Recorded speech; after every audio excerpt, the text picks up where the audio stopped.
Hola querido amigo, ¿cómo estás? Es un placer volver a conectarme contigo y compartir este espacio de reflexión basado en la palabra de Dios. Y hoy quiero hablar contigo acerca de un aspecto que me parece muy importante, porque hemos estado hablando de cómo Jesús puede de alguna manera sanear nuestra mente, ¿sí? Ayudarnos a sanear nuestra manera de pensar, encaminar nuestros pensamientos, ayudarnos incluso a ir descubriendo qué cosas nos pueden afectar, nos hacen daño desde el punto de vista emocional. Pero hoy quiero ir hacia otro lado. Quiero ir hacia el lado de la religión, ¿vale?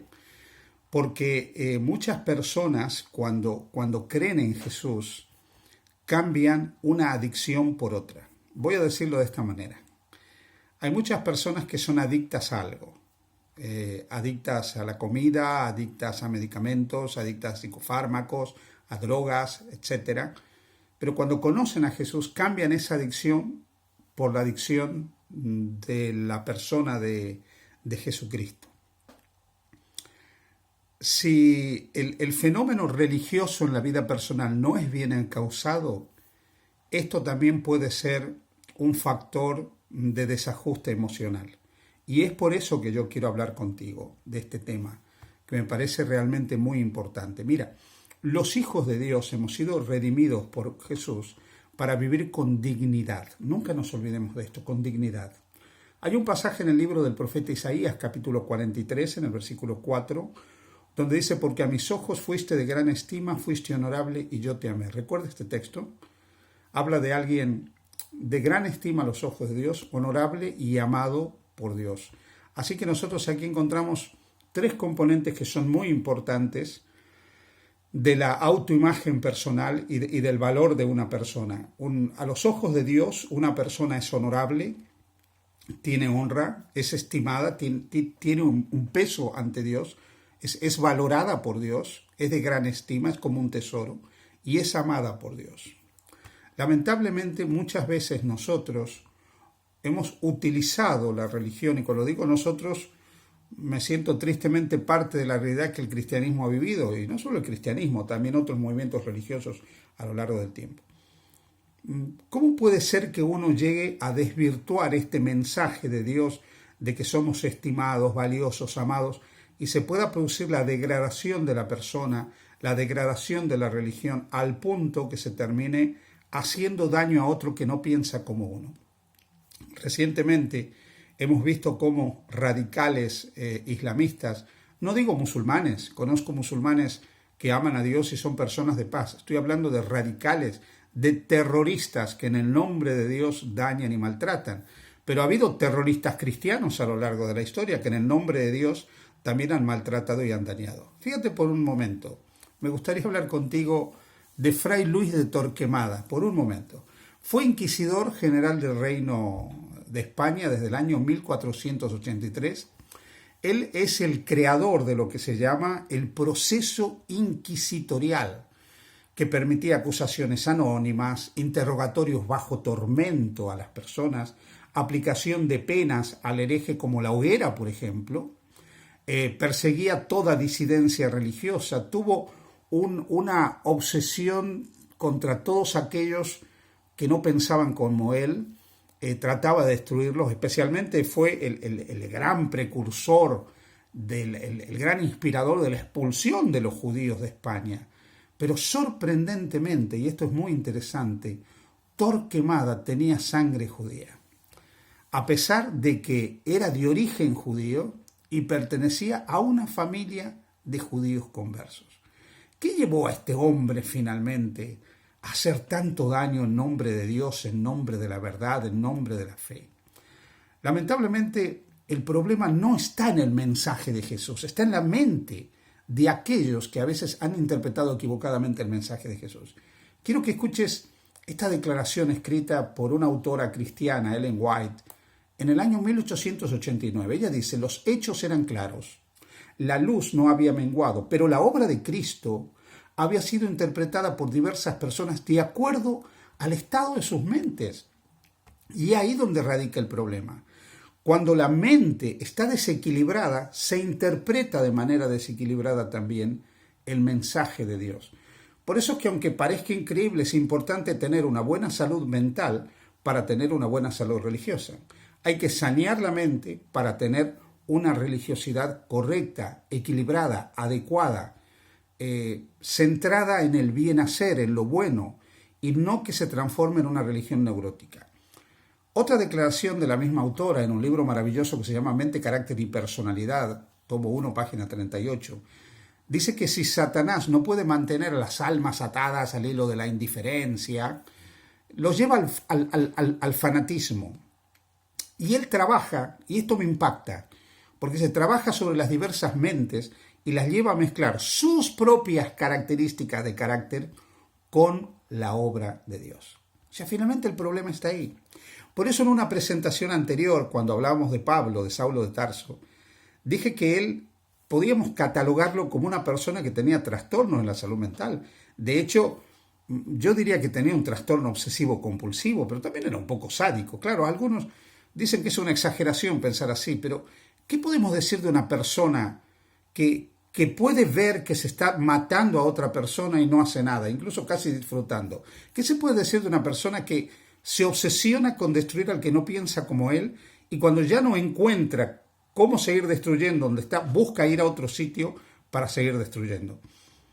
Hoy Pablo sería considerado un radical, y efectivamente lo era, a pesar de que tenía gran formación teológica, de que quería sinceramente a Dios, era un hombre sincero, pero la sinceridad puede ser una sinceridad que aún está equivocada, uno puede ser un sincero equivocado, tenía una vida irreprensible. Él dice en cuanto a la justicia de la ley irreprensible, celo por la verdad, pero no, era un hombre enfermo, con una religión también enferma, con una religiosidad también enferma. Por eso es que nosotros tenemos que buscar tener una mente sana. Y una persona mentalmente sana es una persona que está a gusto con los demás, que aprecia a los demás a pesar de las diferencias. Sabe estar a gusto con los demás, sabe relacionarse adecuadamente con los demás, perdonar a los demás, aceptar a los demás, sabe estar a gusto consigo mismo, no vive manejado por una culpabilidad neurótica que lo hace sentirse mal constantemente y sabe enfrentar los desafíos y problemas de la vida de manera asertiva y toma la religión no como un arma para destruir todo aquello que no es semejante a él, sino como una herramienta que lo ayuda a tener una vida mejor. Toma los principios religiosos, las prácticas religiosas, como algo que lo ayuda en su vida, pero no para querer imponer sus creencias, sus puntos de vista a otros, al punto de incluso llegar, como lo hicieron a lo largo de la historia muchos, matar a aquellos que no piensan como ellos. ¿Sí? De ahí que la religión de mucha palabrería, de pensamientos esotéricos, de una excesiva demostración de santidad, de una actividad compulsiva, ¿sí? De una conducta puritana y moralista, crítica de los demás, es la religión de una persona trastornada, con problemas psicológicos. Y este tipo de religión esclaviza, aísla y enajena. Por eso es que es importante que podamos distinguir cuándo una religión o la religiosidad es una religiosidad enferma o realmente es una religiosidad que me ayuda a tener sanidad. Mira, cuando yo me transformo en una persona legalista e intolerante, eso es un símbolo de una expresión de enfermedad religiosa. Cuando la religión provoca el odio, la violencia, el crimen, lejos de contribuir al desarrollo personal, es una religión que en todo caso lo utilizo como un mecanismo de defensa porque yo soy una persona rígida, caracterizada por conductas obsesivas compulsivas y como tal, estas conductas van a obstaculizar mi crecimiento a todo nivel.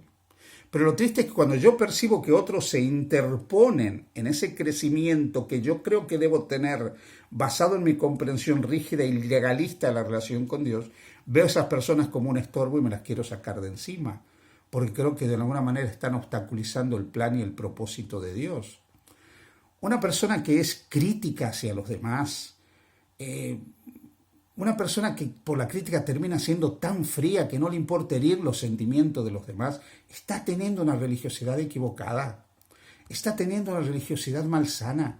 Mirad, hay un texto también de esta misma autora en un manuscrito del año 1902 que dice, es posible que quienes culpen a los fariseos no sean culpables de los mismos pecados que condenan a los demás, pero podrían ser culpables de pecados mayores a la vista de Dios. Cada cual será recompensado de acuerdo con su obra.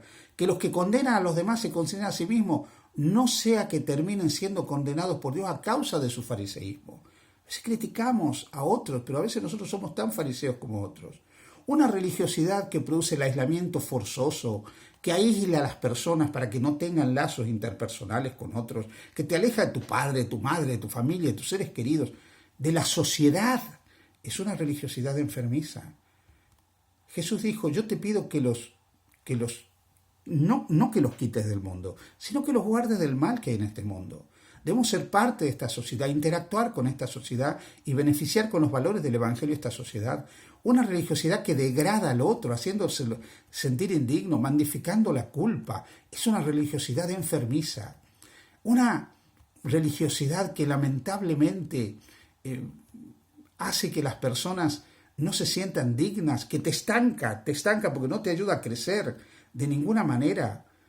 Mientras que la religión sana y madura avanza, no es fanática, no es antisocial, no es intolerante, no es desafectiva hacia los demás, no es una religión con prejuicio y discriminación hacia los otros, no es una religión que constantemente está con una actitud fanática, es una religión equilibrada.